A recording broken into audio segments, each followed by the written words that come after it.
So the main claim I'm refuting is that the Department of Transportation should have an increase in its government funding.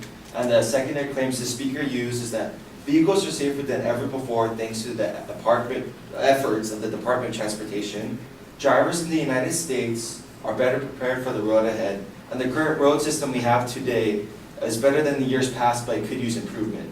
So first of all, this is a claim of policy, and because it's a claim of policy, you cannot refute it with just facts. But I'm going to try to refute it with facts because this is supposed to be a claim of fact speech. So overall, just on the main claim, this is a very broad topic because the Department of Transportation is throughout the whole United States. So this speech does not take into account that as it's throughout the whole United States, there's also several sub-levels between the state and the local that each get several funding. So the speaker doesn't address that either that the whole federal budget will be getting an increase or the state and local ones will get more help. So in this refutation, I will be breaking down why the first two secondary points are not claims at all and are counterproductive to the original argument the speaker is trying to make.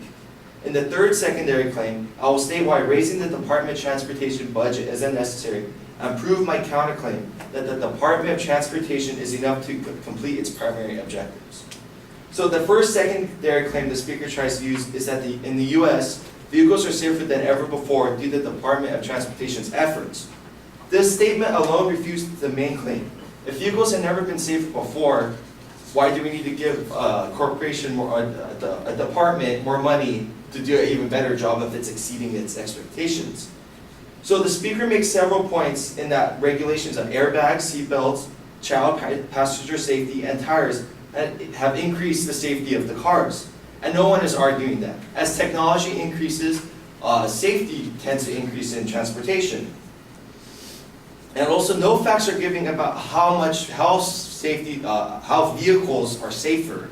And it's also hard to define exactly what safer is for like transportation. Does it mean less accidents overall, or does it mean the severity of injuries after the accidents occur are less? So through my own research, I found that the number of car accidents may have stayed the same throughout the century, but the severity of the accidents have lessened. So I compared the year 2000 to 2015, where if you look at the models of cars, you can see a very big contrast in technology and safety between those models.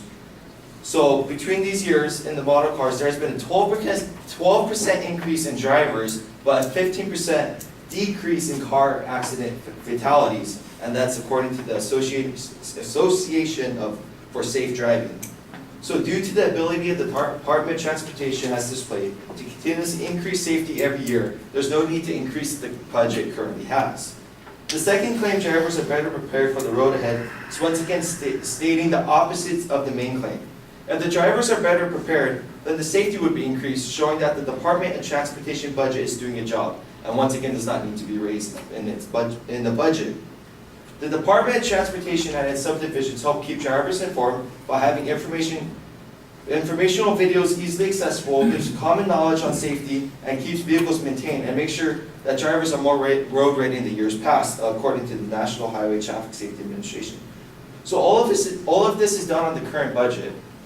So then the speaker tries to switch lanes and tries to make the point that the new introduction of technology, mainly cell phones, have reduced the driver's safety. It's common knowledge that cell phones increase the risk of accident, as 1 in 4 accidents are caused by cell phone use, according to USA Today. It is not that the DOT responsibility to acclimate newer designs for the new use of cell phones or other technologies in the car. However, it is their job to show how dangerous using these technologies can be, which they already do on their current budget. So the third claim states that roadways we have are great in comparison to years past, but they are not acclimating to the increase of drivers every year.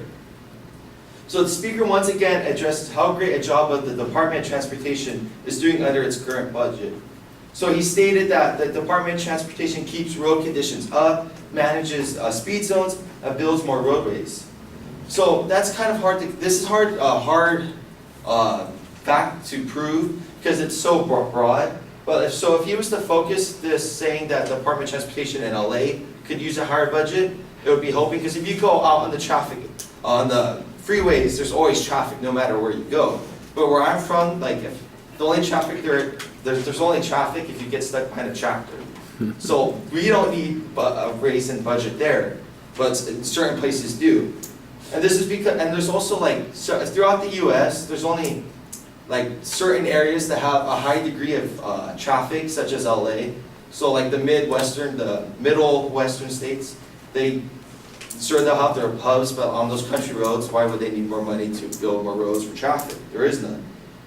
So to continuously build freeways is illogical due to the cost and the fact that there's not much land to use in certain metropolis areas. So over 50% of the budget is used of the Department of Transportation is used to create is used to build new roadways. And that's according to the Department of Transportation's website. So if less money was focused on building more roads and more was created on better transportation such as railroads, bus, or subways, which is already responsibility of the Department of Transportation, this will create less wear on the roads, helping adapt to the increase of drivers without raising money. So in conclusion, all the secondary points used by the speaker contradicts with the main claim that the Department of Transportation budget needs to be raised. Each secondary claim starts off with why the Department of Transportation is doing a good job and provides so much counter evidence to his main claim that he's unable to prove his own point. So the Department of Transportation does not need a bigger budget to complete its job more efficiently. Thank you.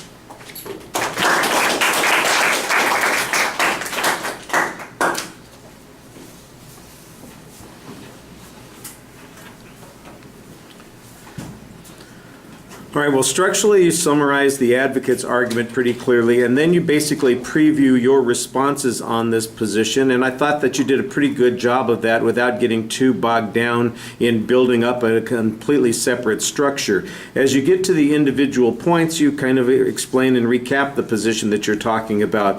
The first and the second points you're suggesting aren't really argumentative, that they primarily describe what the DOT is doing, and suggest that if they are accurate descriptions, then they contradict the position that the advocate's taking in the third point, that additional funds are necessary. And I can see that that point is an interesting point to make, and maybe a valid point. One of the things I think you need to also press on is the question of, well, how much money are we talking about, and where would it make a difference? Did the advocate ever provide any argument about those kinds of things? That's, I think, where the ambiguity comes up. And then your discussion of some of the other issues like technology, for instance, or the fact that different parts of the country need different levels of funding, I think would be even more useful, especially since the advocate didn't specify where the money needs to go and what it needs to be spent on. The technology argument, I think, is a good one, but I think you need some data to support this. Technology accrues, especially in transportation issues, for a variety of reasons. The idea that it's all initiated by the Department of Transportation, I think, is a little bit problematic. So all the examples of automatic safety devices, for instance, that you're seeing in cars now, the automated cars that they're talking about, the autonomous cars, that's mostly driven by private industry as opposed to Department of Transportation. And a couple of pieces of information that talk about how this innovation is coming from outside. It's coming from the car makers themselves, new car makers, technology groups that want to get into the car business.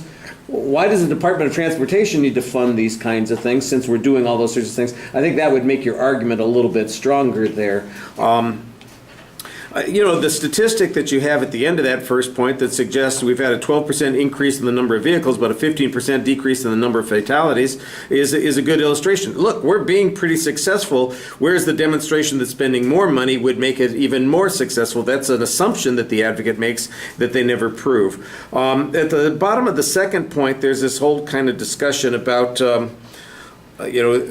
what the Department of Transportation is supposed to be responsible for when it comes to integrating technology, and you sort of say, they just gather the data on this sort of thing.